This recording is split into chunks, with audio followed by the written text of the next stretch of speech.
Estudiantes, buenos días. Por favor, me pueden confirmar si se escucha y se puede ver la pantalla.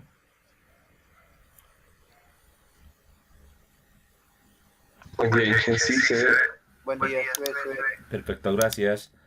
Muy bien, buenos días. Comenzamos con la clase número 9 de la submateria Estructuras de madera y metálicas. El día de hoy comenzamos con nuestra clase analizando ahora casi lo último que tenemos que ver en este capítulo, lo que es referido a cargas de lluvia y posteriormente las combinaciones de carga. En este caso, las cargas de lluvia que maneja el reglamento tiene tres definiciones principales. Uno es la carga R, o el valor de R, que en este caso se define como la carga de lluvia en un techo sin deformación, es decir, en un techo plano, que no tenga ese fenómeno que decíamos del encharcamiento o ponding que les decíamos ayer, que explicábamos ayer. Esta carga debe estar distribuida en área en libras por pie cuadrado o en kilonewton por metro cuadrado, según lo que dice la norma, ¿sí? Su cálculo ahorita lo vamos a ver cómo se lo realiza. Posteriormente nos dan dos parámetros, uno es ds y otro es dh. Aquí está su definición y para explicarles mejor, aquí vamos a colocar una traducción.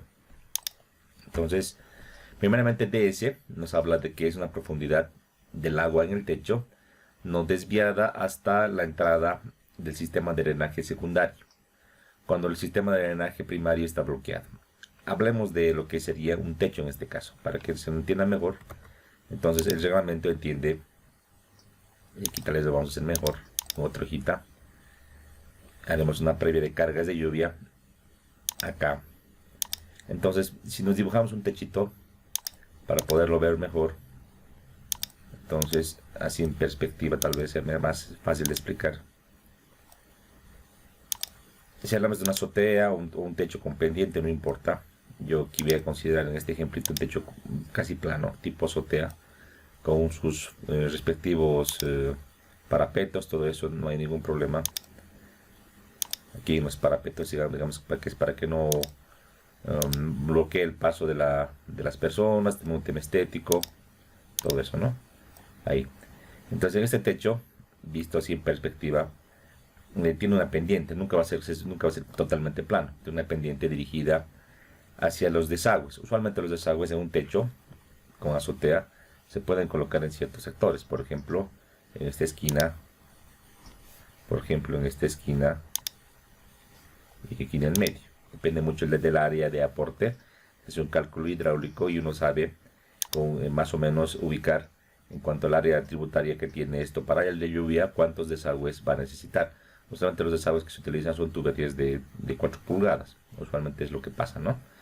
Eso es, este tiene unas bajantes que vienen y llevan esto hacia el nivel del terreno, ¿verdad? Hasta el desagüe pluvial, que mucha gente esto conecta a lo que sería su desagüe alcantarillado sanitario, que no corresponde.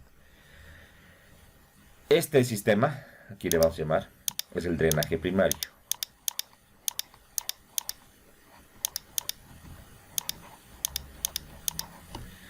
Y lo que pasa es que debe preverse una cubierta, también un drenaje secundario. ¿Por qué motivo tiene que preverse un drenaje secundario?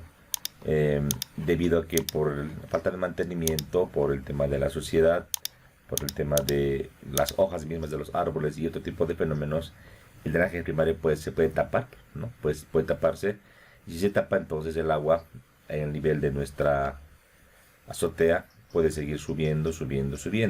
Entonces, aparte de ese sistema, si se quiere, primario, tiene que haber un sistema secundario que seguramente se puede ubicar en las cercanías del sistema primario a una altura diferente. Eso es lo que prevé el reglamento.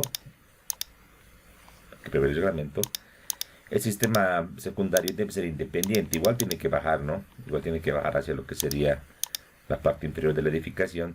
Pero es un sistema independiente. Es decir, si se tapa el primario, el secundario debería funcionar. En este caso el secundario, este drenaje, está colocado a una altura distinta. O sea, si medimos acá, la altura de este sistema al sistema primario, hay una diferencia.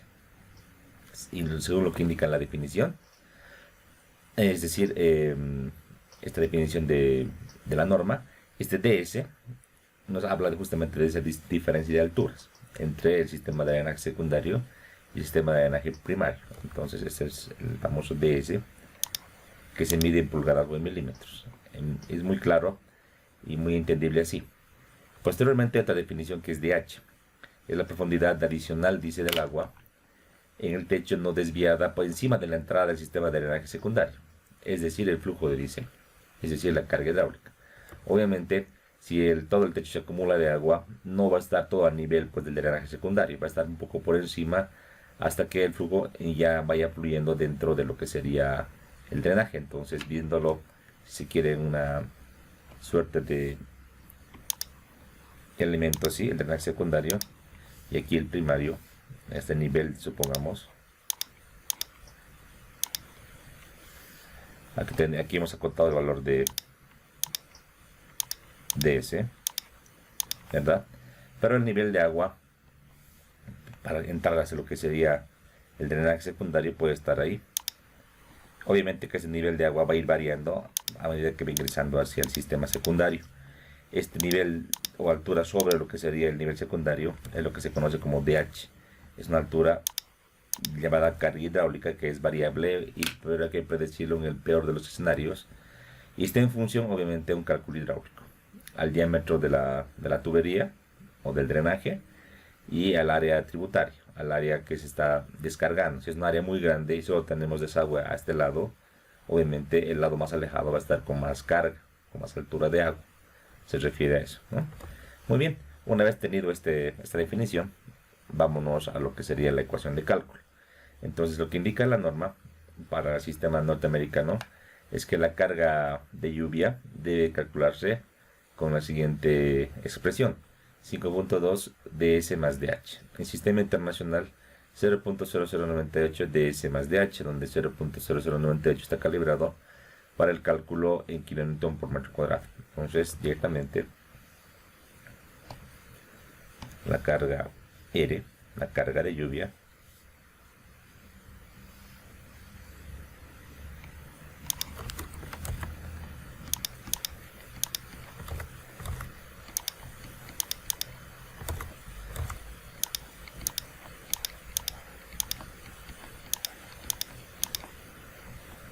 esto en kilonewton por metro cuadrado, ¿verdad? Y aquí en esta expresión debemos colocar necesariamente en milímetros nuestro valor de ds y dh. Aquí en la fórmula, tanto ds y dh tiene que estar en milímetros para que funcione esta expresión, que es una expresión que depende mucho de las unidades. Entonces, en base a esta expresión calculamos. Obviamente, ¿qué necesitamos? Que en el techo tengamos un drenaje secundario y que se haga un cálculo hidráulico en función al área tributaria. Con las alturas de SDH nomás meter a la fórmula de sacar R. Esto se considera para un techo plano. Si hay la posibilidad de que el techo sea bastante flexible y tenga posibilidad de encharcamiento, es decir, lo que les decía ayer, que el techo, viéndolo digamos de manera lateral,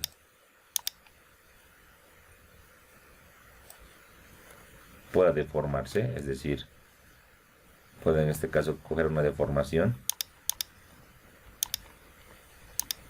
y por la acumulación, por ejemplo, de lluvia, de nieve, de granizo, puede incrementar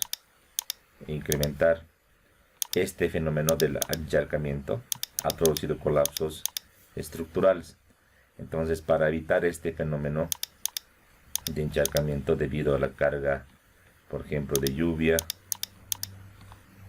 o granizo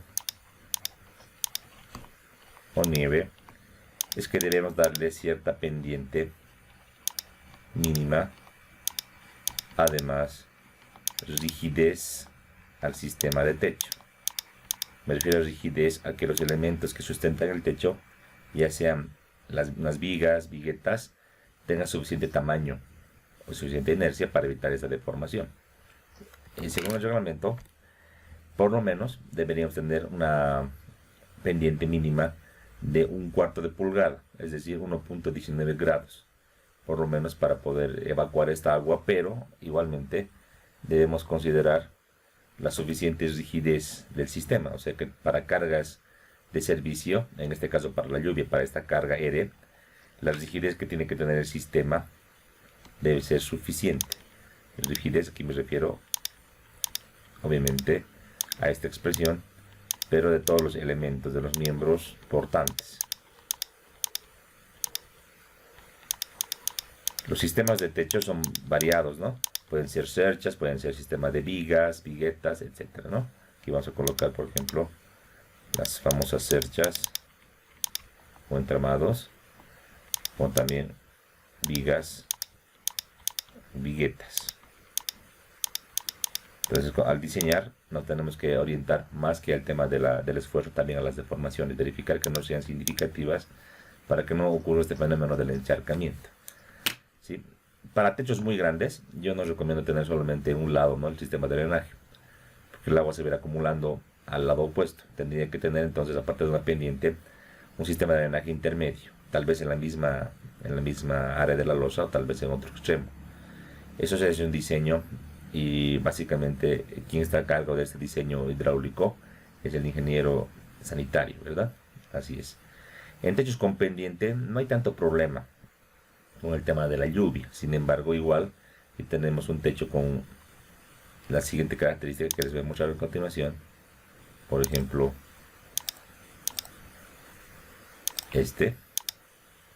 con esta pendiente que estoy ahora dibujando, ¿cuál sería el fenómeno que nos puede perjudicar? Pues lo que puede pasar es tener, por ejemplo, aquí en la parte de afuera una canaleta. De esta manera lo voy a dibujar ya. Sé que la forma puede variar.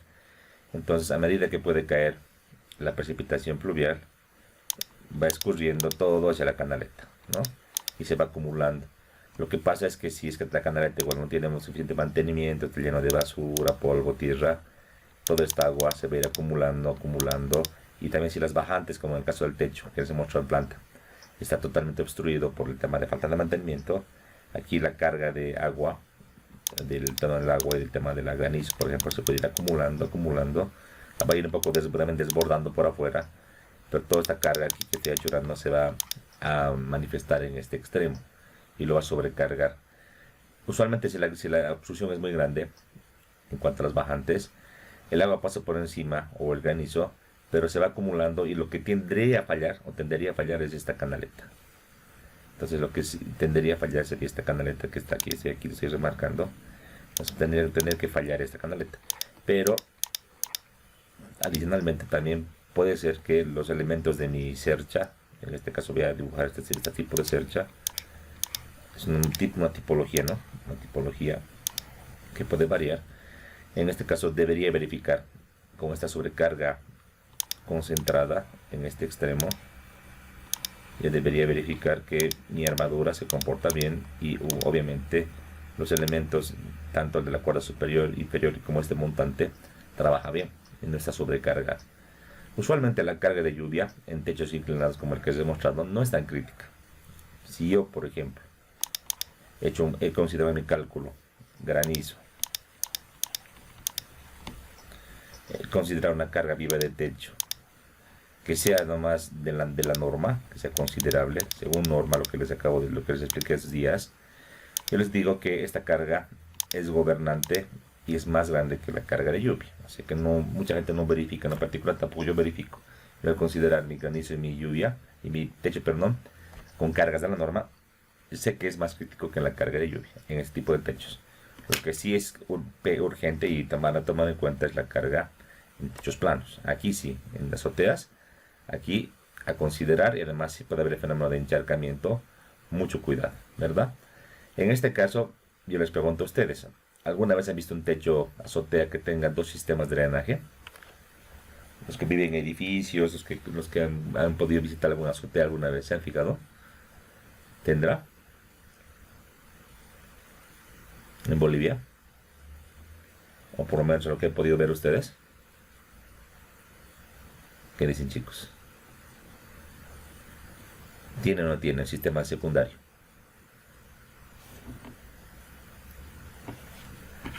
Pues les digo que no. Yo nunca he visto en nuestro medio un drenaje secundario. Drenaje primario sí existe en todos los techos, en azoteas, pero no hay drenaje secundario. Este drenaje secundario muchas veces no considera el proyecto. Entonces hay un riesgo inherente a que el drenaje primario se tape y el nivel de agua sigue creciendo, y si la tormenta es muy sostenida, el agua pueda subir aquí 30 centímetros, 40 centímetros, 50 centímetros, un poquito más. Y cualquier techo, o sea, del material que sea, no va a aguantar una carga tan grande. Si, por ejemplo, tuviésemos, hablemos de eso, si la altura, le voy a llamar H nomás, de un drenaje, digamos que no es secundario, le voy a llamar un H nomás, que tengamos, digamos, 60 centímetros, ¿cuál sería la carga sobre el techo distribuida por el agua? Entonces, la carga, le voy a llamar Q del agua, una carga estática porque no hay flujo, sería 0.60 por 1000 kilos por metro cúbico, ¿verdad? Y nos queda 600 kilogramos fuerza por metro cuadrado. ¿Qué techo puede aguantar esta carga? ¿Qué techo puede aguantar? Uno prevé pues una azotea con acceso, le pone una carga viva, por ejemplo, de 200 hasta 300 kilos por metro cuadrado, no le pone más, pero 600 ya pues escapa cualquier cálculo, y cualquier techo, no importa que sea de hormigón, sea de acero o de madera, puede colapsar, puede fallar. Entonces es sumamente importante hacer un drenaje secundario, tiene que existir. Y en el proyecto, a los diseñadores de la parte sanitaria hay que exigirles, ¿no? ¿Cuánto cuesta un drenaje secundario? No cuesta nada comparado con la estructura, por ejemplo. No cuesta nada, definitivamente. Y es importante que se considere, ¿sí? Muy bien, esto es un ejemplo nomás de lo que se tiene que hacer. Todo va a ser un cálculo hidráulico, ¿verdad? De que se puede estimar DS y DH, se puede estimar para hacer un cálculo así, a grosso modo, se puede estimar. Pero lo mejor es hacer un diseño correcto, hidráulico, y que se verifique en función a la área tributaria de un techo plano. Y en un techo inclinado, repito, podrías querer verificar esta parte extrema, pero si consideras granizo y carga viva de techo, es mucho más que la carga de lluvia. Eso ya tengo por sentado, ¿sí? Si lo quieres considerar también, fantástico. Vámonos ahora a otras cargas distintas, ¿no? Aquí un ejemplo muy bonito en el caso de puentes. Si hablamos cargas de uso, cargas de servicio, no solamente son las personas, los muebles, los artefactos que se pueden mover. En un puente, que es una estructura especial, tenemos los vehículos. ¿Qué tipo de vehículos debo considerar en mi cálculo? Bicicletas, autos chiquitos, motonetas. Bueno, de lógica, consideraré las cargas más pesadas que pueden circular por una vía, en este caso un camión. En puentes hay una norma especial que se llama norma de puentes o reglamento de puentes AASHTO, que es de la línea norteamericana. Y esta norma AASHTO o código AASHTO ha hecho un estudio muy particular para determinar qué tipo de camión es el más crítico, claro, para condiciones de Estados Unidos. Ha determinado unas separaciones y unas cargas por eje que debería cumplir como cargas máximas permitidas.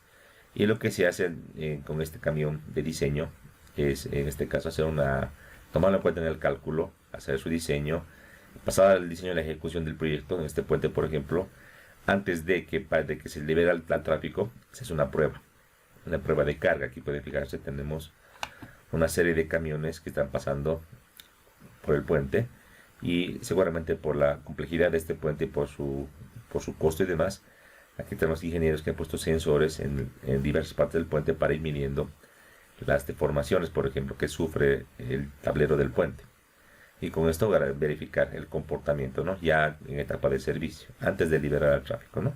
Una manera de hacer. Entonces, en puentes hay normas especiales, y en este caso ya les aclaro cómo se considera, ¿no? Para el tema de puentes hay una materia específica. Sin embargo, algo veremos en madera, algunos ejemplitos básicos, por lo menos para puentes peatonales y para puentes vehiculares, pero no para camiones de diseño, sino para camiones o para vehículos pequeños. En el caso de puentes provisionales, por ejemplo, que se pueden hacer, ¿sí? En cuanto al impacto, aquí pongo una gráfica de un puente también. Es una carga que debería considerarse en el diseño. La carga de impacto se refiere a cuando, por ejemplo, un vehículo que pasa por un puente, una carga móvil, genera vibración en la estructura, ¿sí? Por ejemplo, al pasar por el puente, podría aquí ver, digamos, un auto parado, como está aquí en la gráfica, Este vehículo que está yendo a velocidad puede, digamos, no fijarse muy bien y al estar cerca a nuestro otro vehículo, podría frenar de golpe, ¿no ve? Moverse rápidamente. Eso le va a inducir al puente un efecto dinámico, una vibración. Y entonces este impacto podría, en este caso, ser crítico para este tipo de estructuras y se debe investigar. Se debe investigar. Ahora,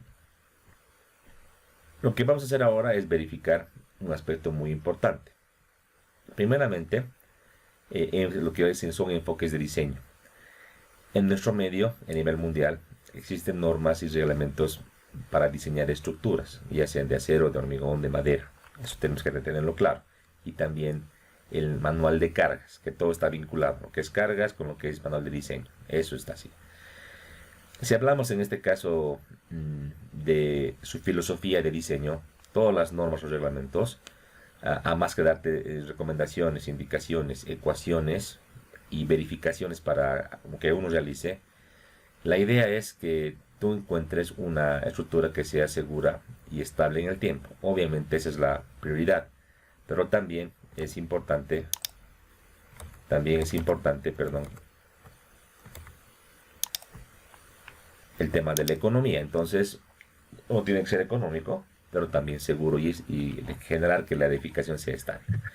Adicionalmente, es importante diseñar una estructura y que sea pues funcional, que sirva para el uso para el cual ha sido previsto. Es decir, no puedo considerar unas columnas muy grandes en ambientes muy pequeños, en los cuales tendría unos baños, por ejemplo. Tendría unos ciertos lugares donde el espacio me va a cortar.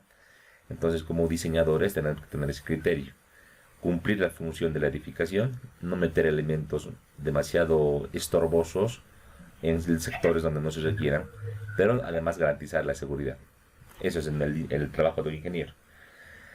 Si uno sigue una norma o un reglamento, aún así no te garantiza el 100% que la edificación va a estar bien. Entonces, si bien la norma dice, te da ciertamente un lineamiento, te da una guía, deja muchas decisiones a cargo del diseñador y te dice que tú tienes que tomar la responsabilidad, en este caso, de asumir algún criterio u otro. O sea que no todo está escrito. Por ejemplo, en el tema de cargas y en el tema de configuración estructural, previene prevalece lo que es el criterio del diseñador. Eso es así. Entonces, de ingeniero a ingeniero, hay pues variaciones, no es lo mismo. Por favor, su audio quisiera que apaguen. Aquí está con audio. A ver. Su audio, por favor, chicos, ¿ya? Están ahí tosiendo. Ya, gracias. Ya, dicho esto, vamos a entrar a lo que sería, por ejemplo, el acero. En acero tenemos, en Bolivia no hay especificaciones, no existe. Lo que sí hay son especificaciones internacionales. Tenemos el Eurocódigo, por ejemplo, que es de Europa, la norma brasilera, NBR, tenemos la norma argentina, CIRSOC, norma chilena, por ejemplo, y las normas norteamericanas. Yo diría que la mayoría de las normas sudamericanas, incluso a nivel mundial, se han basado, son casi una copia de las normas norteamericanas. ¿Por qué? Porque los norteamericanos son los que más investigan, los que más hacen desarrollo de estas normas o reglamentos. Entonces, en nuestro país, al no tener estos reglamentos, no haberlos intentado hacer ni siquiera o investigar, lo que hacemos es adoptar estas especificaciones, en este caso para acero, en la AISC y la AISI. Ya esto, como debemos hacerlo, les voy a explicar cuál es la diferencia. Pero ya de entrada, uno es el primero, el AISC, es para perfiles de acero laminados en caliente. Y AISI para perfiles de acero plegados o conformados en frío. Se refiere a eso. Son dos tipos de acero que en su ejecución tienen características distintas. Y que ya en la ejecución misma y en el diseño, si bien se parece mucho, hay que hacer una serie de verificaciones, por eso que hay dos normas. Igualmente, en lo que es madera, tenemos la norma, en este caso, del Pacto Andino, que es la que les estoy explicando en lo que sería madera, ¿verdad? Y como también los americanos tienen la norma NDS, y también en Brasil, en Chile, etc. ¿Sí? Y cada norma de diseño tiene un enfoque o una filosofía. Este enfoque y filosofía, si bien puede variar un poquito de país a país, en lo general se puede clasificar en dos grandes familias. Aquí está. Uno sería el enfoque ASD y otro el enfoque LLFD. Cuando me refiero a ASD, está con un acrónimo en inglés, se refiere a, en el término inglés, All Stress Design, o en español, diseño por esfuerzos permisibles, o diseño por esfuerzos admisibles, o diseño por esfuerzos de trabajo, también se le conoce, son sinónimos, ¿ya? Aunque la traducción correcta es la que está aquí. Y el LFD, que en inglés es Load and Resistance Factor Design, su traducción literal debería ser diseño por factores de carga y resistencia, exactamente, pero se lo conoce como diseño por estados límites, o si quieres también diseño por resistencia última. Son sus sinónimos, ASD y LFD. Ambos enfoques son diferentes. Uno es más tradicional, clásico, y el LFD es un poco más moderno, y yo diría mucho más criterioso, mucho más ingenieril, si se quiere. El mundo, o sea, todas las estructuras del mundo antiguo hasta, digamos, hasta no hace mucho tiempo atrás, se han diseñado y construido con el enfoque ASD, siguen en pie, o sea, no hay ningún problema. Lo que pasa con ASD es que tú tienes estructuras un poco sobredimensionadas, o estructuras que tengan algún elemento que no considere un cierto criterio racional y pueda, de alguna manera, estar con cierto riesgo de estar subdimensionado. Pero por lo general esta metodología magnifica de manera muy importante lo que serían las secciones de una estructura. El LFD es más criterioso, hace un diseño o propone un diseño mucho más preciso, mucho más realista, si se quiere. Vamos a ver los enfoques. Muy bien. Si no hablamos de ASD, como les decía, se lo conoce como método de esfuerzos de trabajo, o esfuerzos permisibles o admisibles. También se le llama como teoría elástica. En este caso, este método se basa en que los elementos mecánicos, es decir, vigas, columnas, barras de una armadura, etc., soportan, en este caso, solicitaciones de servicio o de trabajo. O sea, cargas como vienen, cargas de uso, que se calculan por medio de un análisis elástico. O sea, aquí solamente si entramos al rango elástico, no entramos al rango inelástico. Entonces es agarrar, hacer una modelación de primer orden elástica y en base a las cargas que uno ha asumido, determinado, encuentra sus esfuerzos internos. Se refiere a eso. Con esfuerzos internos tú dimensionas las secciones de los elementos, vigas, columnas, etc. Por metodologías también basadas en hipótesis elásticas. Todo esto dice después de que tú calculas el esfuerzo. Y el último, luego de este diseño, la idea es que tú mantengas el nivel de tensiones o el nivel de esfuerzos muy por debajo de esfuerzos máximos admisibles. Los esfuerzos admisibles o permisibles son una fracción usualmente de la resistencia de fluencia o de cedencia del material. Si se acuerdan lo que vieron ustedes en materiales de construcción, o resistencia de materiales, perdón, de una curva de tensión de formación de un material, hay un límite que es el límite del rango elástico, ¿verdad? El límite de proporcionalidad, si se quiere, o el límite de fluencia un poquito más yendo hacia adelante. De esos dos límites se saca un factor de seguridad, y por ejemplo se puede dividir entre 1.5 o 2, y recorres hacia la gráfica y tienes un nivel de tensiones muy bajo, que va a estar, como les digo, o al 50%, 70% del esfuerzo límite del rango elástico. Y tus elementos, tu diseño tiene que estar a ese nivel de esfuerzos, o sea, muy por debajo de lo que sería ya pasar al rango inelástico. Eso es ASD, esfuerzos de trabajo calculados con cargas de servicio que tú las estimas, modelas la estructura con un modelo totalmente elástico y haces que tus elementos soporten tensiones muy bajas. Eso es, si se dan cuenta, es un enfoque clásico. Ustedes todo lo que han visto hasta acá en materias como resistencia de materiales han visto este enfoque. Si se dan cuenta, lo que hacían era, por ejemplo, de verificar un elemento, y lo que hacían era encontrar una tensión en una sección transversal, y la tensión nunca debería superar una fracción de la resistencia del material, por resistencia admisible del material, no la resistencia, digamos, de un ensayo. Por ejemplo, si hablábamos de madera, en el ensayo, digamos, en tracción de una madera dura, tú tranquilamente puedes llegar a un valor de 500, 600 kilos de tensión por centímetro cuadrado, de esfuerzo en este caso. Pero la norma de madera indica que su esfuerzo admisible es de 140 kilos por centímetro cuadrado, es decir, un valor mucho más pequeño porque tiene factores de seguridad y de comportamiento, ese valor de 140. Pero si tú llevas una viga de madera a un ensayo, te va a dar casi 500, 600 kilos. ¿Cuál es la diferencia? Es que tú tienes que trabajar con esfuerzos elásticos, y tú lo que has hecho en esas materias era solamente agarrar y verificar que el material en ninguna parte tenga un esfuerzo superior. Para eso tú lo que hacías era encontrar esfuerzos principales, esfuerzos máximos en cualquier sección de una viga, por ejemplo, o de una columna, o de una diagonal, etc. Eso es el ASD, método clásico. Sin embargo, este ASD, como les digo, tiene sus limitantes. Produce usualmente estructuras muy sobredimensionadas y en ciertos lugares algún problema que no se considera porque su enfoque es demasiado básico, demasiado grosero. En el caso de LRFD, esta metodología, llamada textualmente método de la resistencia o método de factores de carga y de reducción de resistencia o teoría plástica o LRFD, también diríamos es metodología del esfuerzo último, ¿sí? En este caso, este método se basa en que todos sus elementos mecánicos se determinan por medio de un análisis elastoplástico. O sea, ya no nos quedamos en el rango elástico, sino vamos un poquito más allá. Las secciones se dimensionan de tal manera que su resistencia a las diversas acciones de trabajo a las que puedan estar sujetas sean iguales a dichas acciones multiplicadas por factores de carga. Aquí hay una gran diferencia.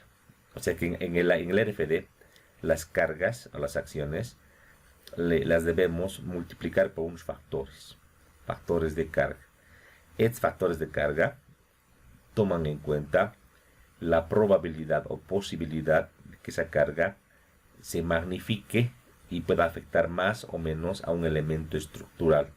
No es lo mismo, por ejemplo, una carga muerta que una carga de viento. ¿Cuál es la diferencia entre ambas cargas?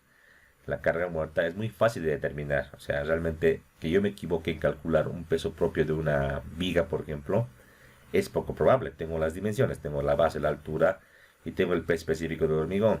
A que ese peso específico pueda variar, efectivamente sí. O sea, no es 2400, puede ser un poquito más o un poquito menos, pero el rango de variación no es significativo. Pero la carga de viento, la carga viva, son cargas mucho más variables que la carga muerta. Por coincidencia o por efecto, los factores de carga toman en cuenta ese criterio y magnifican con un coeficiente más grande a los factores que son más variables o aquellos que pueden afectar más a un elemento estructural. Eso es lo que hay que entender. De acuerdo al grado de seguridad deseado especificado. La resistencia de la sección se determina prácticamente en la falla, es decir, casi al estado último, o en su plastificación completa. Esta metodología entonces se basa en la teoría de los estados límites. O sea, estado límite me refiero a un estado en el cual ya el elemento miembro estructural deja de ser útil para soportar cargas en este caso. Ya se ve fallado o colapsado. Es cuando una columna se pandea, es cuando una viga, por ejemplo, se plastifica al 100% y ya no puede soportar cargas. A eso vamos, ya un diseño un poquito más aprovechando lo que sería la resistencia final del material. Por ejemplo, si alguna vez nos detuviésemos a pensar, dice, en cuántos tipos de personas, muebles, artefactos, etcétera, recorren diversas partes de una edificación, nos percataríamos de la gran variación de las configuraciones, es verdad. Es decir, existe multitud de pesos, disposiciones, anchos, variaciones geométricas y por supuesto un sinnúmero de posiciones posibles. Eso es un hecho. Y quién sabe lo que nos deparará en el futuro. Todas estas circunstancias impiden establecer un abanico de cargas de usos reales que podamos aplicar sobre la estructura. De esta manera lo que se hace es barrer estadísticamente la realidad. Aquí entramos en este concepto. O sea, que yo agarre y que quiera hacer un cálculo realista y que quiera hacer variar las cargas en diversas posiciones, me voy a dar cuenta que es algo prácticamente, si se quiere, imposible, porque hay un montón de posibles variaciones. Porque el diseño lo tengo que hacer para mi estructura en 50 años. Es decir, de que 50 años puede variar los muebles, pueden variar los artefactos, etcétera. Entonces me rompería la cabeza queriendo hacer las combinaciones posibles de posiciones o estados de carga. Sin embargo, esto es prácticamente imposible. A todo esto, para no tener, diremos, problemas, es mejor agarrar y barrer esta posible configuración con un estudio estadístico de la realidad. Y establecer unas geometrías y cargas características que asimilan dicha realidad a unos valores concretos no reales pero fácilmente codificables. No ocurre lo mismo con el viento, con el movimiento sísmico, con el granizo, con la nieve. Cada carga o cada acción tiene un comportamiento distinto, diferente. Entonces, para cada uno hay que hacer un estudio estadístico o probabilístico para poder en este caso implementar en una estructura, obviamente en función de un nivel de seguridad deseado. En el caso de puentes, esto lo pongo aquí porque es interesante, la pregunta es, ¿cuántos tipos de vehículos circulan por las carreteras? Nos percataríamos de la gran variación de configuraciones de los mismos, es decir, multitud de longitudes, anchuras, números de ejes, distancia entre dichos ejes y por supuesto los pesos de los vehículos. O sea que en puentes, por ejemplo, no solamente el peso por eje, la separación entre cargas también es importante, porque eso va a incidir en los elementos, ¿no? El ancho también. Entonces, todas las variables que manejamos son valores estadísticos, que tratan de reflejar una posibilidad de ocurrencia determinada en aras de un enfoque conservador, pero no derrochador. Este es digamos, el enfoque principal. O sea, hay que hacer estadística, hay que hacer un estudio.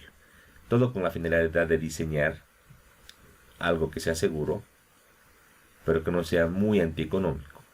Entonces, hay que encontrar un punto intermedio, un punto que sea seguro hasta cierto nivel, pero también sea ciertamente posible de construir o económico. Ahí está, diremos, digamos, la clave de entender el tema de los estados límites, la parte estadística. Es decir, se acepta la posibilidad de que una acción aplicada sea mayor a la considerada. O sea, hay la posibilidad, pero se define de tal manera que dicha probabilidad de ocurrencia sea mínima. Entonces, no hay pues, un diseño totalmente al 100%, si se quiere, seguro.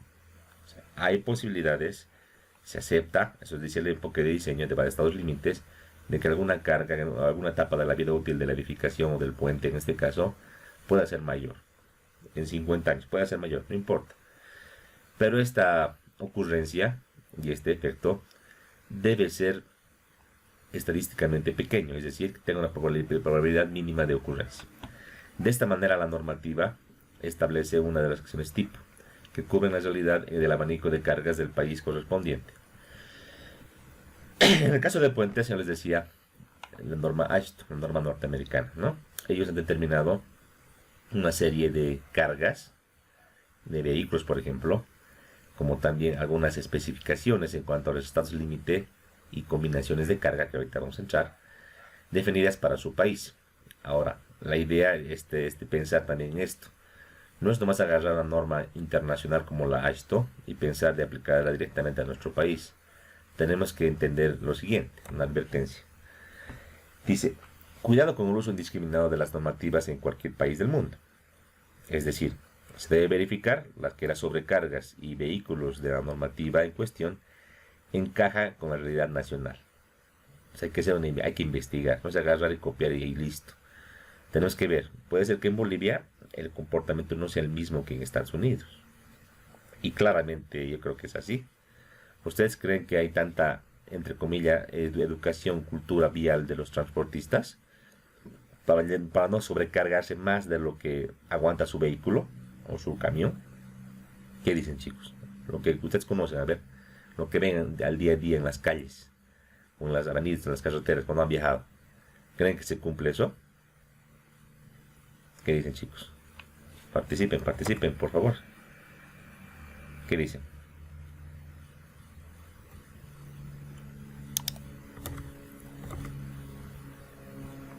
Yo lo que veo es esto.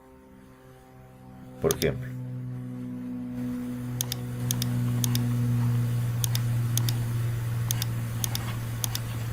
tener un camión, digamos, con todo su trailer atrás, todo su acople, digamos, su tolva.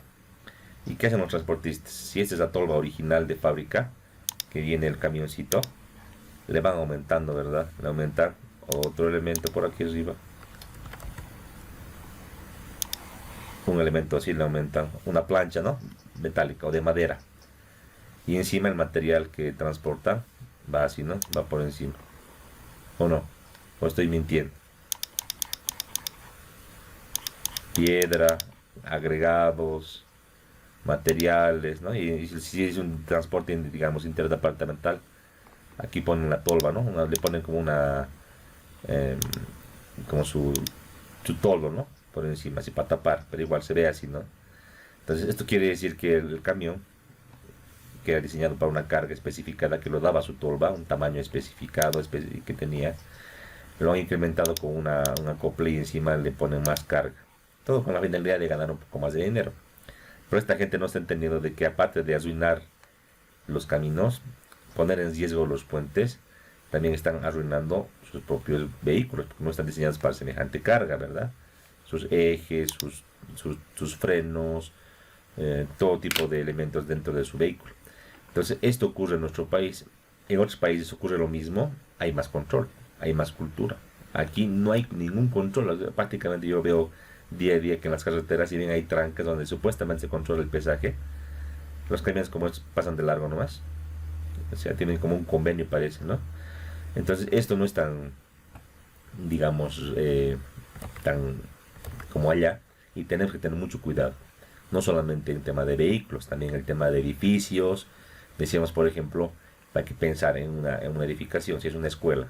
Si para Estados Unidos un salón de clases es, por ejemplo, 200 kilos por metro cuadrado, la carga mínima, carga viva mínima, para Bolivia hay que pensar. Allá el uso es pues un uso muy cuidadoso. O sea, allá si es una aula, es un aula nomás. No lo van a usar como salón de reuniones o como salón de fiestas, ¿no? Y en Bolivia pasa de que, si bien destinamos para un uso, un ambiente, puede ser que de aquí a un tiempo cambien el uso. Por ejemplo, que alguien que construyó su casa para vivienda, como no puede vender sus departamentos, tristemente alquile para un gimnasio, por ejemplo. Y como no sabe nada de sobrecargas, cree que nomás va a funcionar y le meten equipo pesado y le meten un gimnasio ahí adentro, ¿no? Es un entrepiso.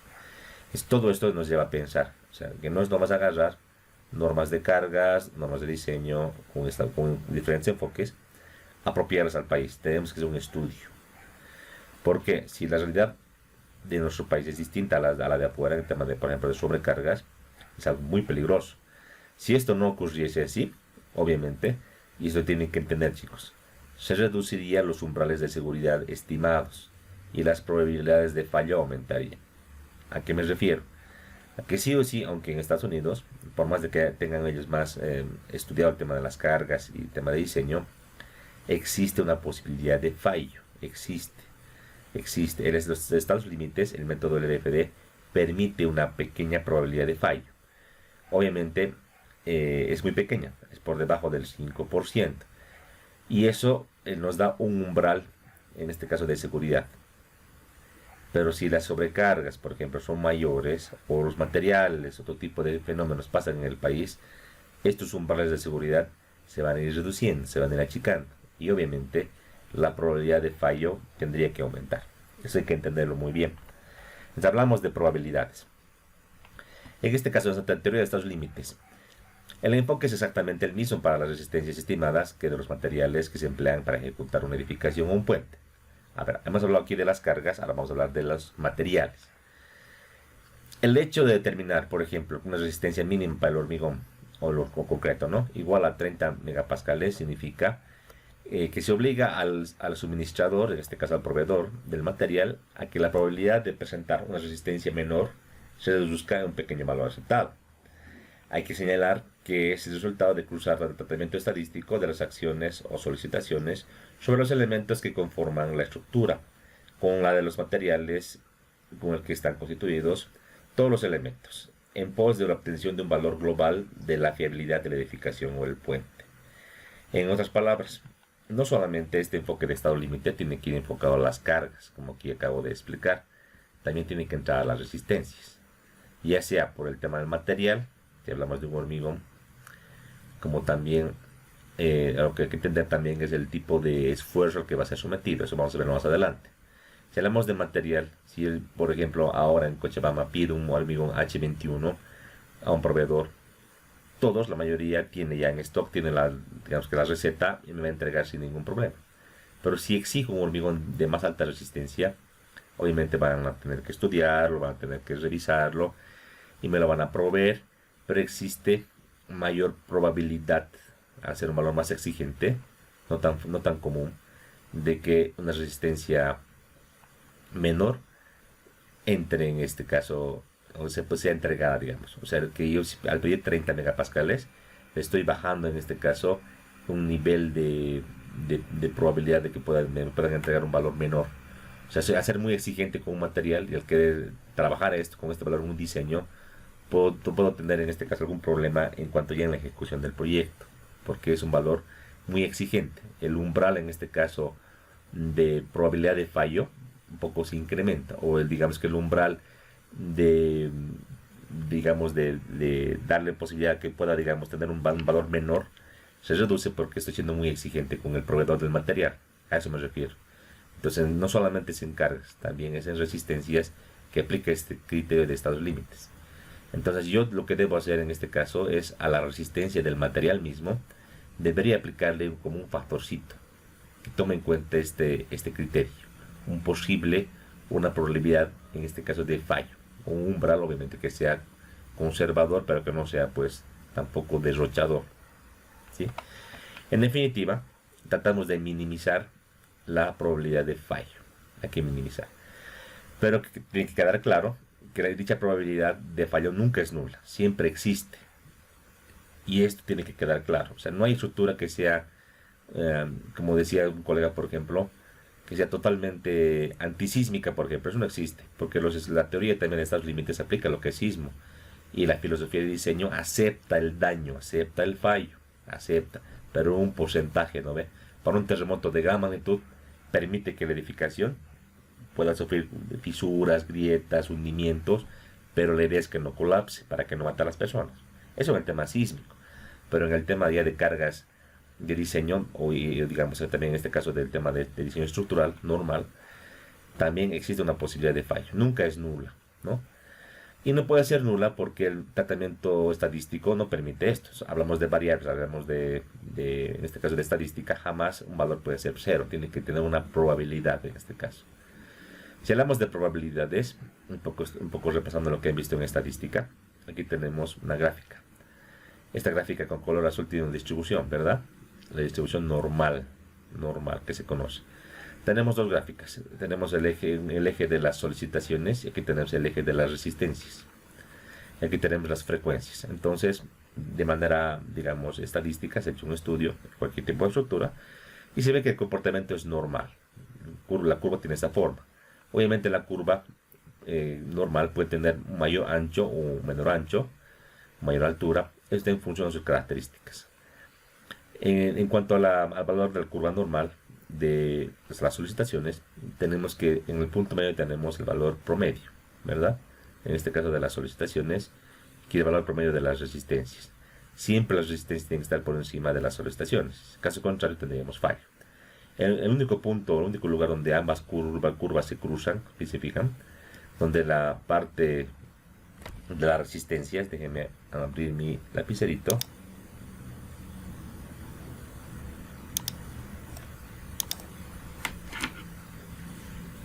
solo en esta parte donde la curva de resistencia es mayor a la curva de solicitaciones, está por acá.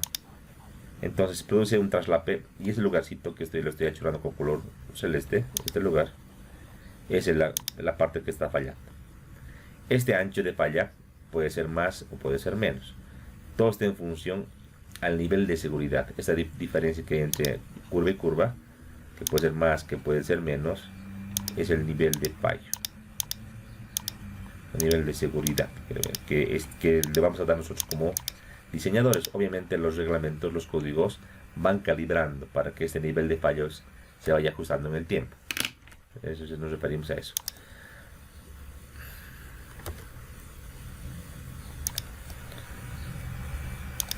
Muy bien. Ahora, esas dos curvas, ahorita voy a mostrarles que estadísticamente se las puede traslapar y tener una sola curva para poder explicar el método de LFD, estados límites. Ahora, un poquito viendo el pro y contra de ambos métodos. ASD tiene más de 100 años. O sea, con ASD se construye el mundo. Con este método se procura conseguir que los esfuerzos unitarios actuantes reales en los miembros estructurales sean menores que los esfuerzos unitarios permisibles o admisibles, aconsejados por un reglamento. Sin embargo, durante las 2 últimas décadas, el diseño estructural se está moviendo hacia el procedimiento más racional, más científico, basado en conceptos de probabilidades y determinándose estados límites. Aquella condición de la estructura en la cual cesa de cumplir su función, para no sobrepasar la resistencia de los elementos. ¿Qué es lo más que preocupa al diseñador? O sea que un estado límite, como les decía, es el punto en el cual ya el miembro o el elemento, viga, columna, lo que tú quieras, cesa en cumplir su función. O sea que ya no puede soportar más carga y ya ha fallado. En este caso, esta metodología de llevar a los miembros a este estado límite es el método más racional y sobre el cual podemos ir trabajando. Los estados límites se dividen en 2 categorías, uno es resistencia y otro es servicio. Hay más estados límites, van a revisar ustedes en la literatura, hay más estados límites que ahora actualmente se trabajan, pero desde el punto de vista estructural, los que más nos importan son resistencia y servicio. El primer estado tiene que ver con el comportamiento para la máxima resistencia dúctil, por ejemplo, pandeos, fatiga, fractura, volteo o deslizamiento. O sea, en otras palabras, que el material mismo, en cuanto a su resistencia a un nivel de esfuerzo dado, pueda soportar las cargas, pueda soportar las acciones. Se refiere a eso. Mientras que en estado de servicio, que es el segundo estado, en este caso, tiene que ver con la funcionalidad de la estructura, ante situaciones tales como deflexiones o deformaciones, vibraciones, deformación permanente y rajaduras. O sea, tiene que ver con eso. Resistencia es lo más importante, pero servicio también hay que verificar, porque no puedes tener una estructura que aguante cargas, que no se caiga, que no se rompa, pero que esté totalmente torcida, porque de una u otra manera va a afectar a los componentes, por ejemplo, no estructurales, llámese paredes, llámese marcos de puertas, vidrios. Entonces, también de la parte de servicio es muy útil y muy importante. Lo que uno tiene que hacer básicamente es limitar, en el tema de estructuras de madera y metálicas, limitar las deflexiones o deformaciones. ¿Cómo se limita? Dotando de suficiente inercia a los materiales, es decir, dándoles secciones totalmente que sean útiles para soportar las cargas. Y eso es lo que vamos a ir viendo en cada uno de los diseños. Siempre verificamos primeramente resistencia y luego verificamos su rigidez como estado de servicio. Vamos haciendo ambas categorías de estados límites. Una vez que tengamos verificados, recién aceptamos el diseño. Eso sería estados límites, resistencia y rigidez. En otras palabras, lo que se pretende entonces es conseguir que la estructura no sobrepase los estados límites mencionados. Pero como es imposible conseguir riesgo cero, es imposible en la práctica, el diseñador debe conformar con una probabilidad adecuada este criterio, basada ciertamente en los métodos estadísticos, que se denominan métodos de confiabilidad de momentos de primer orden o de segundo orden, para no sobrepasar la resistencia de los elementos, que es lo que más preocupa al diseñador. Entonces, si bien es casi imposible que esté en un riesgo cero, porque tanto el tema de las sobrecargas como el tema del comportamiento mismo de un elemento, a flexión, a tracción, a compresión, no está al 100% seguro, determinado, porque hay muchas variaciones que puede haber en tanto el diseño como la construcción, el mismo conocimiento o la ciencia de materiales, como también en la ciencia estructural, no ha llegado al 100% a comprender un elemento, un miembro estructural ante un fenómeno. Tenemos ecuaciones, tenemos recomendaciones que son, digamos, basadas en ensayos y demás, no son 100% fiables, como también la etapa constructiva, ¿verdad? Porque ahí pueden haber una serie de problemas y que van a afectar al miembro, como también a la estructura. Entonces, no hay un riesgo cero. Sin embargo, debido a este mismo efecto, las normas, los códigos de diseño toman en cuenta estas posibles variaciones y nos dan una probabilidad, un umbral adecuado, que nos da en este caso un método estadístico, ¿sí? Ese es el método de la confiabilidad. Esto vamos a ver a continuación. En este caso, este método de la confiabilidad, de momentos de primer orden o segundo orden, llamado así, asume que la carga Q, aquí en la gráfica, el tema de las solicitaciones o cargas, le voy a llamar ahora Q, y la resistencia R, son variables aleatorias. O sea que realmente una edificación, digo, para cada miembro, tenemos una variable aleatoria, que no toma un valor único, sino que puede variar, ¿no? De manera normal, como les decía, con las curvas de distribución normal. Cuando R excede a Q, se tendrá un margen de seguridad, obviamente. Cuando R es mayor que Q, tendremos un margen de seguridad. Pero también puede darse el caso de lo contrario, que R sea menor que Q, como les mostraba aquí en la parte inferior. Es el umbral de falla, el área chorada que se muestra a continuación. Entonces, la idea es agarrar esta metodología y llevarla, por ejemplo, en una sola gráfica. Aquí tenemos una sola gráfica, no tenemos frecuencia, igualmente en la vertical. Y tenemos en la horizontal un logaritmo natural de R entre Q, de resistencia entre solicitación. Y el valor medio de esta curva compuesta, si se quiere, es el logaritmo natural de R entre Q medio, ¿no? De esta curva, todo lo que está por encima de 0 hacia la derecha son los valores de, en este caso, que cumplen o satisfacen la resistencia de un material y de un miembro. En este caso estaríamos en el umbral de resistencia acá, a la derecha. Lo que está de 0 para atrás es el umbral de falla, lo que está aquí achurado. Este umbral de falla es el que tenemos que tratar. Y las normas, los códigos de diseño, como también la norma de cargas, trata este umbral de falla. Lo va calibrando con el tiempo, le va dando más valores, en este caso, más ajustados a la realidad, porque se viene diciendo investigaciones. Si hablamos de cargas, la norma de cargas, año a año, o digamos edición a edición, va haciendo ciertos ajustes. No solamente en la manera de calcular las cargas, las ecuaciones, si quieres, o los parámetros, también a las combinaciones de cargas. Que hemos dicho, y que tenemos que recordar esto, es algo demasiado importante. Vámonos a ver nuestra segunda, tercera clase. ¿Dónde está? Aquí está. Decíamos, no solamente hablamos de hipótesis de carga, estados de carga que hemos definido, también de combinaciones de carga. Decíamos, son todas las posibles cargas o acciones externas en una magnitud que se pueden presentar de manera simultánea en un instante durante su vida útil de la estructura. Aquí viene el tema de las combinaciones de carga. Entonces, las normas de cargas, como la SC7, lo que hace un estudio.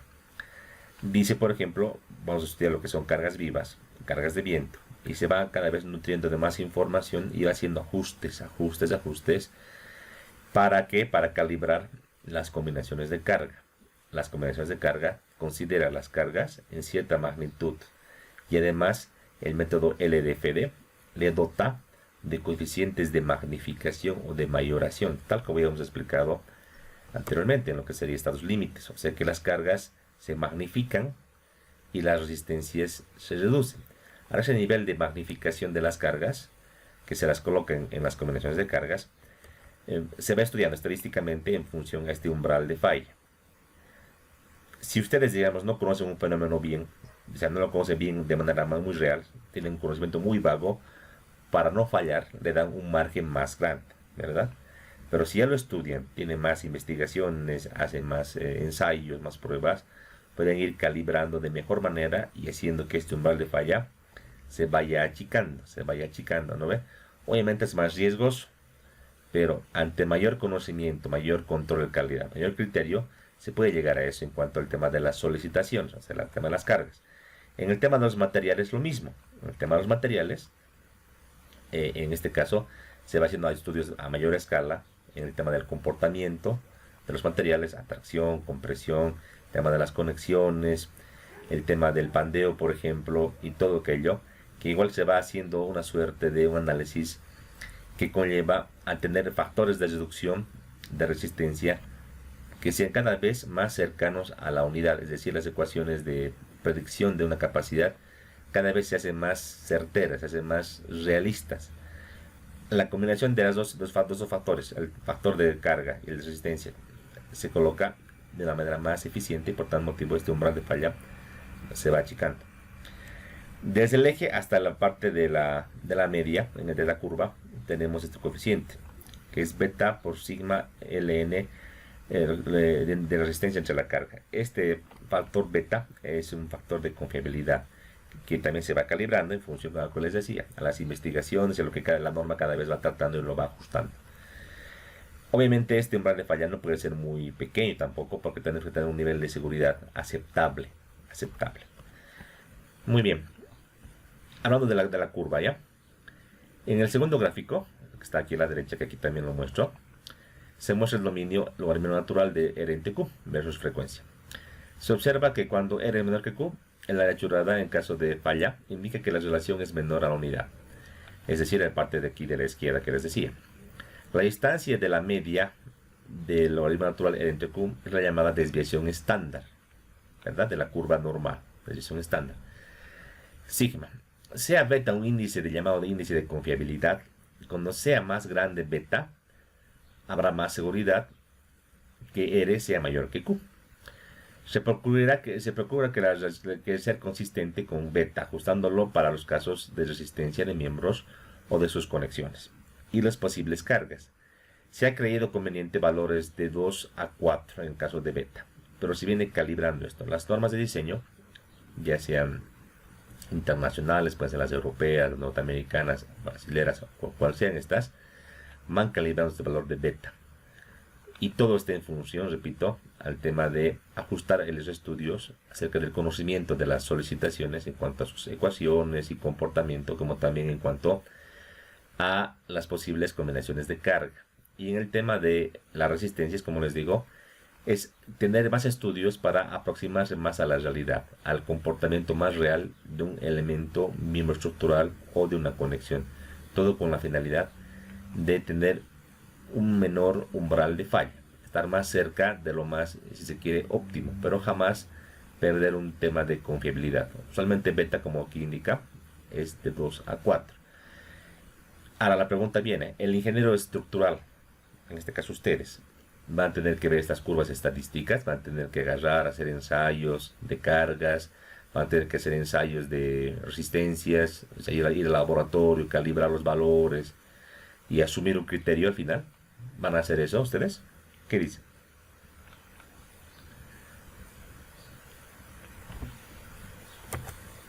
Creo que estoy hablando con nadie. Vamos a tratar de preguntarle a los chicos. Veamos. A ver, ¿qué dice Jorge Morales? Jorge Morales. Te repito la pregunta. ¿Será que como ingenieros estructurales tendremos que hacer este análisis? O sea, agarrar las cargas, hacer ensayos con cargas, hacer estudios avanzados para calibrar el valor de las cargas. Como a su vez, ver el tema de las resistencias. Si hablamos de madera, por ejemplo, estimar de la mejor manera la resistencia a flexión, a tracción, a compresión, con ensayos y con investigaciones para calibrar también de mejor manera este factor de confiabilidad, beta. ¿Eso hacemos los ingenieros estructurales o qué hacemos? A ver, ¿qué dices? Bueno,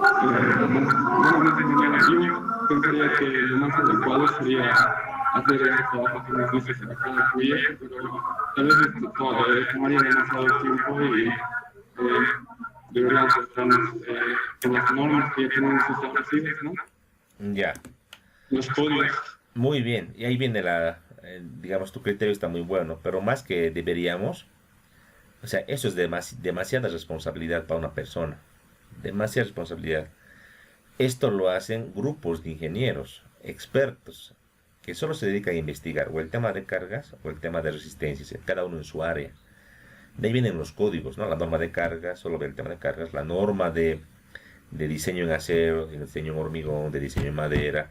Cada uno por su lado cuenta con un plantel profesional. No hace una persona una norma, hace un grupo grande de personas. Y para esto voy a permitir tal vez mostrarles acá, por ejemplo, el ACC. En el ACC 7, fíjense, vamos a ver, pues, quiénes han hecho la norma. Vamos a revisar. Luego del índice,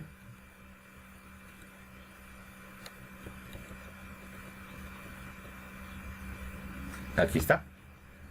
Entonces fíjense cuántas personas han hecho, cuántos doctores, cuántos másters han trabajado en el tema de la norma. Fíjense, aquí están los reconocimientos.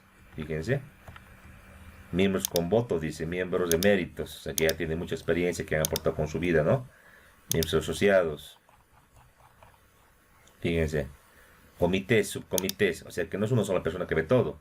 Hay un comité de viento, un comité de carga viva, o sea, realmente es impresionante.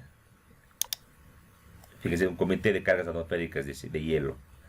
Imagínense, para cargas vivas y muertas, dice un comité.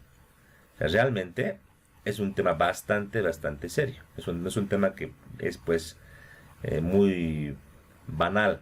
Es un tema bastante complejo. Entonces, querer vos, como ingeniero particularmente, hacer este trabajo si bien digamos puedes comenzar a hacer, es casi imposible que tú lo puedas definir solito. Requieres un trabajo en equipo, como el que les he mostrado anteriormente. Y son años y años, son décadas que se viene investigando, y las normas van avanzando, y se van perfeccionando. En el tema repito otra vez, determinar las cargas, cada tipo de carga, de una mejor manera, más precisa, como también sus posibles ocurrencias de manera simultánea, es decir, combinaciones de carga. Y por otra parte, eso que les he mostrado ahorita son solamente de las cargas. Las normas de acero, las normas de hormigón también tienen sus comités específicos que investigan, por ejemplo, en hormigón, darles un ejemplo, solamente flexión. Otro grupo va a ver solamente tracción. Otro grupo va a ver solamente compresión. Otro grupo va a ver solamente pandeo, así, por separado. Realmente es algo que llama la atención, que la comunidad internacional, como viene investigando, y por tal motivo tú como ingeniero no podrías determinar solamente a tu criterio con un secuencia de ensayos esos umbrales de resistencia o de falla. Entonces esos valores se van calibrando con el tiempo. Son los códigos, las normas que te van dando criterios muy respaldados, o sea, con sustento científico, y van ajustando estos umbrales de falla y también obviamente el margen de seguridad o de confiabilidad. Entonces lo que uno tiene que hacer es basarse en una metodología en cuanto al RFD. Y en este caso la metodología que se les aconseja es seguir una línea. Por ejemplo, la línea norteamericana, si basamos todo nuestro trabajo en esto, todo lo que sería en cargas ASCE 7, y lo que sería ya en diseño, todo lo que serían las normas norteamericanas, en este caso la ICC o IC para el acero. Para madera tenemos un problema de fondo, que no podemos aplicar la NDS norteamericana. ¿Por qué? Porque la NDS es para maderas características de Estados Unidos. O sea que los americanos han investigado maderas norteamericanas. Maderas sudamericanas, maderas bolivianas, no han investigado porque obviamente no les interesa, ¿no?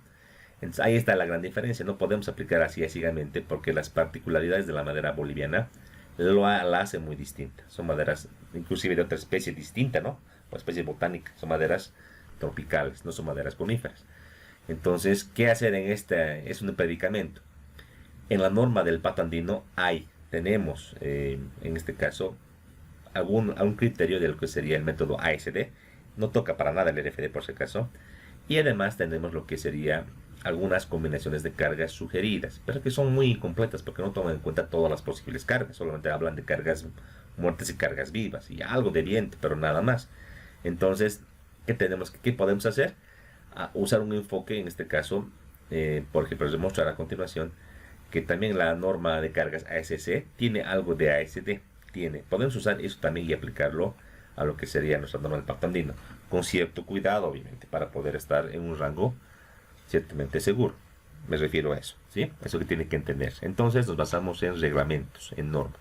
Si tú quieres trabajar en Europa, bueno, tienes que seguir toda la línea europea, toda la norma, el eurocódigo, tanto de cargas como también de lo que sería diseño en acero, hormigón y madera. Si puedes trabajar en Brasil, igualito la norma NBR brasilera en cuanto a cargas, en cuanto a diseño estructural de acero, madera, hormigón, lo mismo, hay que seguir una línea, no puedes ir mezclando cosas, ¿verdad? Eso es. En definitiva, es de esta expresión que está acá, salta que debe cumplirse esta inecuación. O sea, el requerimiento de seguridad estructural se traduce en una siguiente expresión, que dice gamma I por Q sub I menor o igual a phi Rn. ¿Qué es esto? Y vamos a explicarlo de una manera muy clara. Este gamma I es un factor de carga.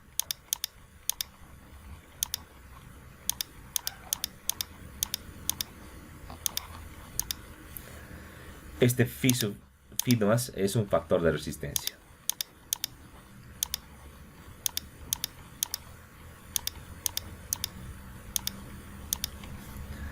Rn, la resistencia nominal se llama, y Qi es el efecto o la solicitación o carga, ¿no? Eso es. El factor de carga, viendo este criterio que acabo de explicarles, tiende a magnificar las cargas, a mayorar las cargas, debido a este enfoque que hacemos para estar en este lado de la derecha, Este era un lado donde la resistencia sea mayor a la sobrecarga. Entonces, calibrando las cargas, calibrando las resistencias, los enfoques, sale de que tenemos que usar factores de carga. Los factores de carga deben ser siempre mayores a 1. Siempre mayores iguales a 1. Y el factor de resistencia, que es lo contrario, ir calibrando las resistencias de los materiales a diferentes fenómenos, tracción, compresión, flexión, etc. Se van calibrando y siempre son menores o iguales a 1.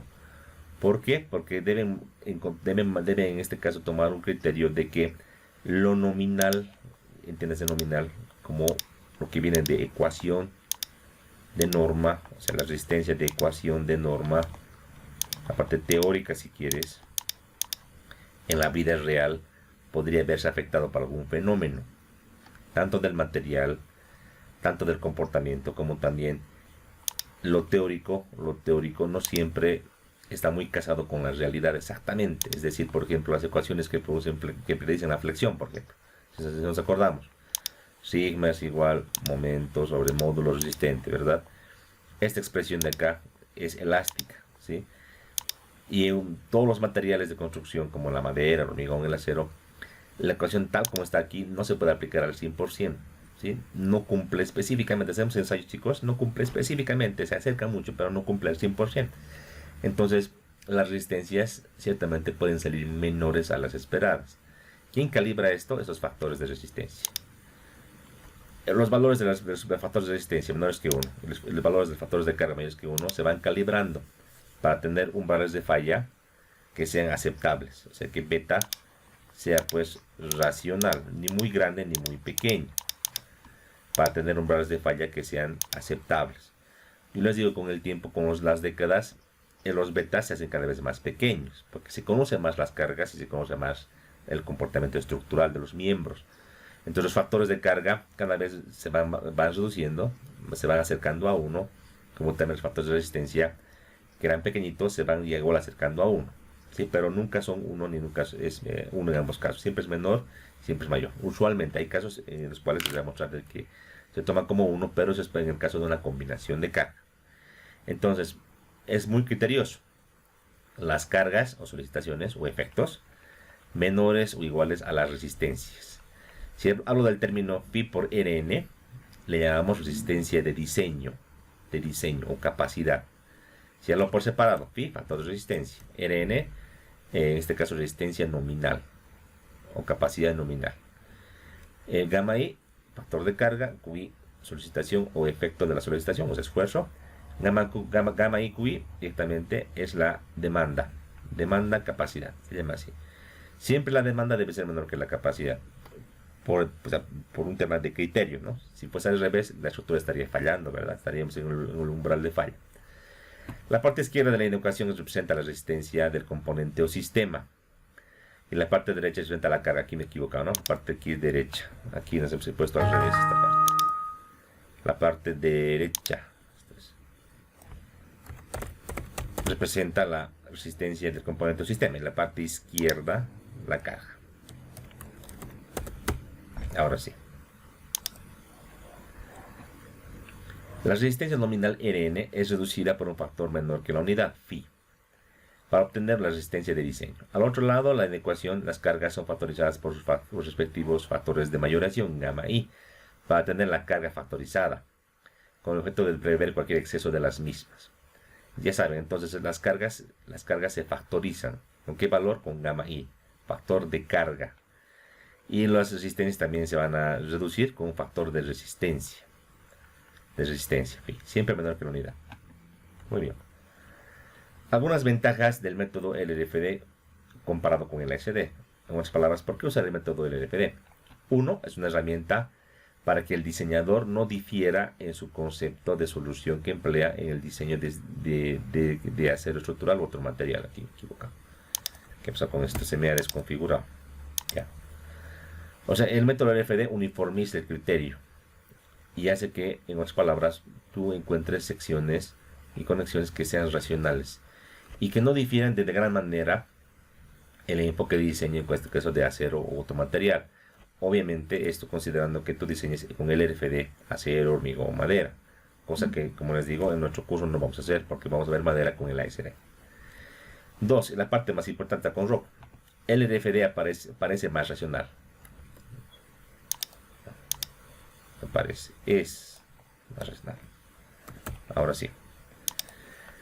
Y por lo tanto se acerca más a la realidad de lo que ocurre en la vida útil de la estructura. O sea, el RFD se acerca más a lo más real y a lo que va a pasar en la vida de la estructura. Por tal motivo, el diseño que encontremos de miembros y conexiones va a ser más racional, o sea, más aproximado a la realidad, por tanto, más óptimo. El uso de varias combinaciones de carga conduce a economía de la solución, porque se acerca con más exactitud a lo que ocurre en la realidad. Facilita el ingreso de las bases de diseño conforme a más información esté disponible. Es posible introducir algunos cambios en los factores de mayoración o de minoración, cuando se conoce con mayor exactitud la naturaleza de las cargas.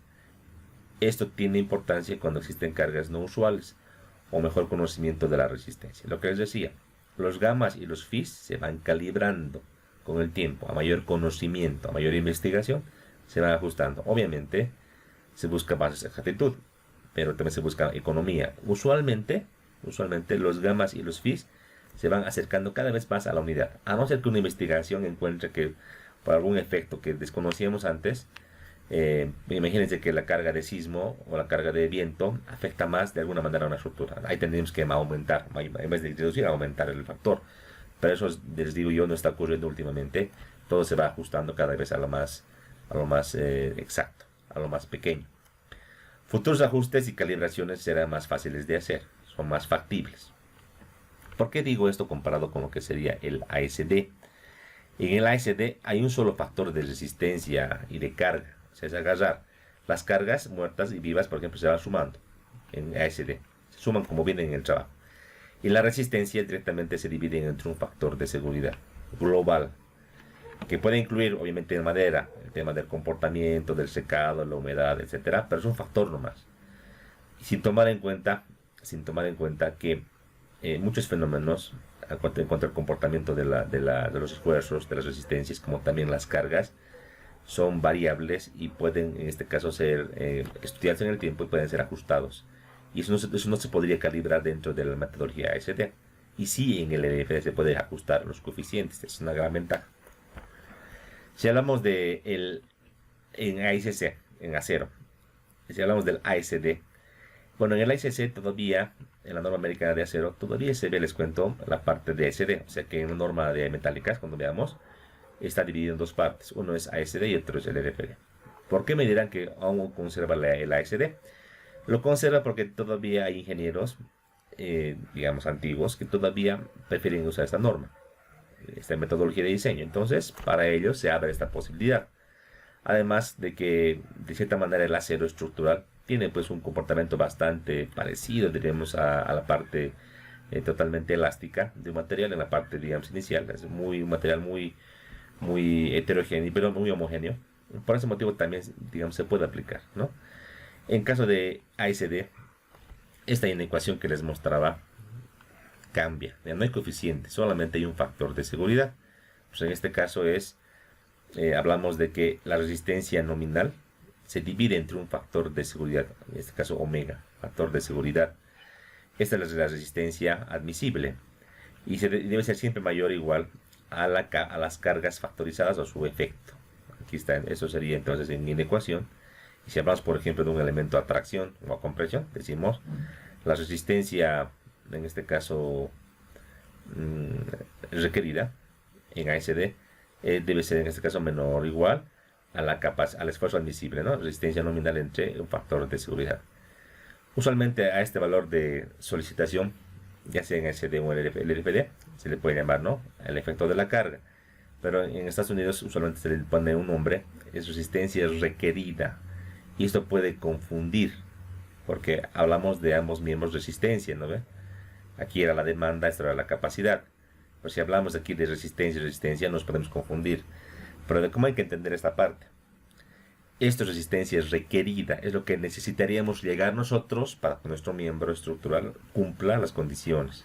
Resistencia es requerida, pero en realidad esto es la demanda, es el esfuerzo actuante, diríamos. Esto es la resistencia, la capacidad que tiene el elemento, debido a sus dimensiones, su sección transversal, el material. Esto es su capacidad dividida entre un factor de seguridad. Si hablamos de LFD, es lo mismo que les acabo de explicar. Ahí está, valor phi y el valor de los gamma. ¿Y por qué viene con sumatoria aquí sin sumatoria? Aquí les he mostrado así nomás. ¿Por qué?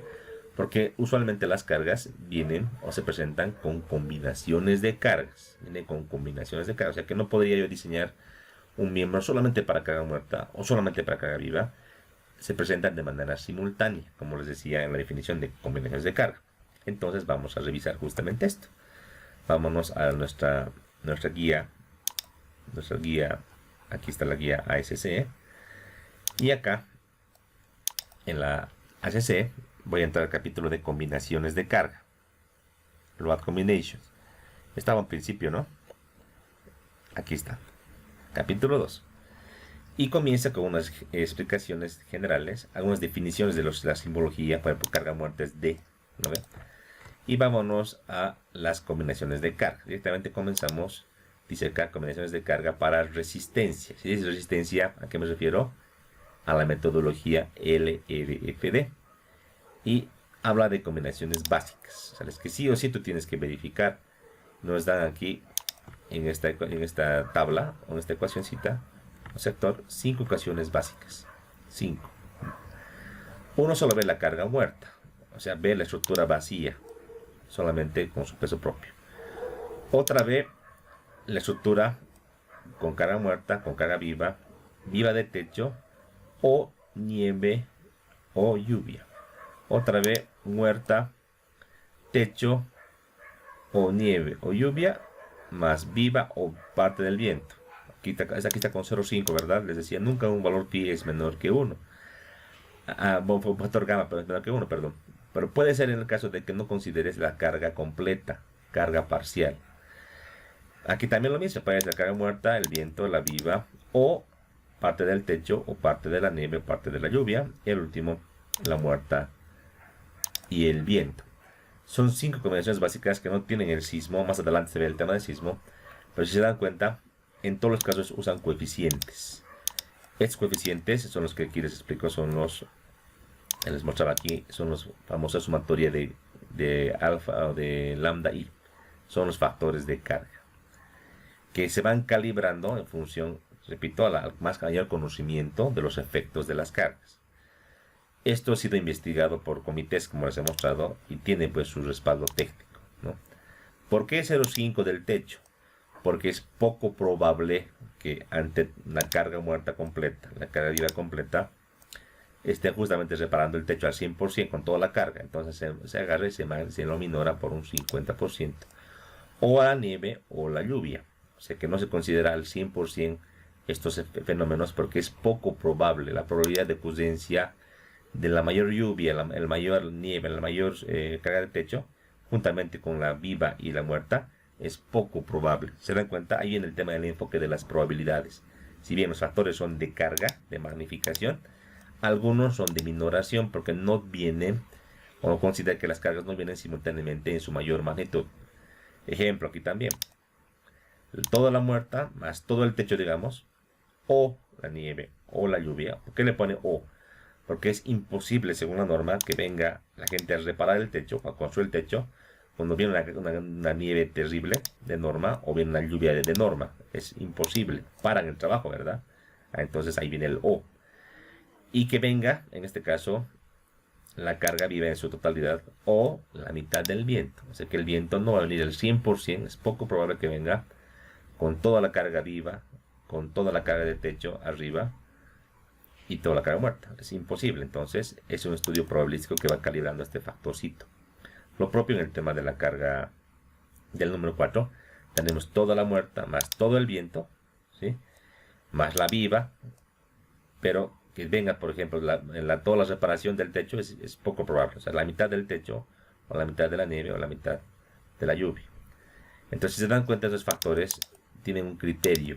Ese criterio justamente viene de lo que acabo de explicar, un criterio probabilístico, ¿no? Ahora, si tú quieres considerar valor diferente, valor de 1, diremos, lo puedes hacer, la norma te permite, o sea, no es prohibido.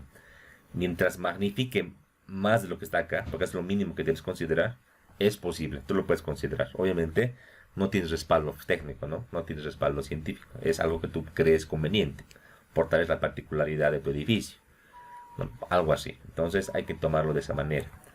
Es el criterio LRFD. Y el ASD es el que está más aquí adelante. Voy a ir un poquito adelante. Y aquí tenemos, ¿dónde estamos? Un segundito, voy a encontrar acá. Aquí está.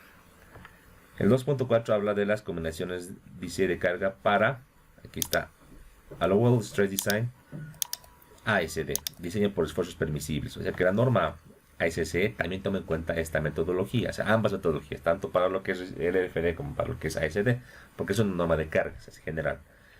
Igual tiene combinaciones básicas, solo que son más, son en este caso 7. Y si se dan cuenta, en ningún caso mayora las cargas, solo las toma tal como vienen, solo la muerta, muerta más viva, muerta más techo, muerta más nieve o muerta más lluvia. Aquí van minorando los coeficientes porque es poco probable que aparezca simultáneamente toda la viva y todo el techo o viceversa. ¿Se dan cuenta? Todo igual tiene un estudio netamente científico en cuanto a los coeficientes, en este caso de presencia simultánea, si se quiere. Pero fuera de aquello, los coeficientes de las cargas, todos son 1, porque se consideran cargas de servicio. Cargas de servicio. Aquí es más difícil calibrar el umbral de falla, mientras que en el LRFD es más fácil porque esos valores de los coeficientes se pueden ir ajustando con el tiempo. Los factores de carga se pueden ir calibrando en función al conocimiento, decíamos, ¿no? Eso es. Muy bien, en definitiva, entonces, yo les podría decir que el método ASD es el método clásico, que también se puede utilizar, pero el método LRFD es el método más preciso, más exacto.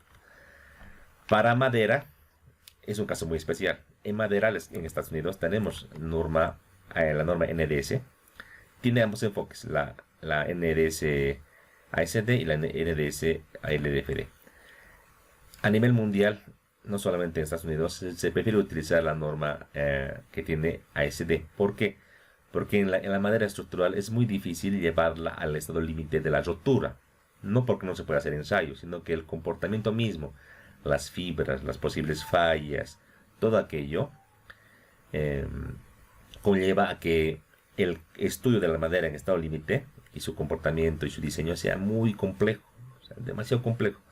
Por ese motivo que a nivel mundial se prefiere hacer el diseño por el método ASD. En todas las normativas tiene, en este caso la norma ASD, el método ASD como abierto para poder diseñar, y la mayor parte de los ingenieros a nivel mundial prefiere utilizar ASD para el diseño en madera. En el caso nuestro también tenemos el ASD para lo que sería diseño en madera, y les voy a explicar con la norma la clase siguiente para que lo podamos ir viendo, ¿sí?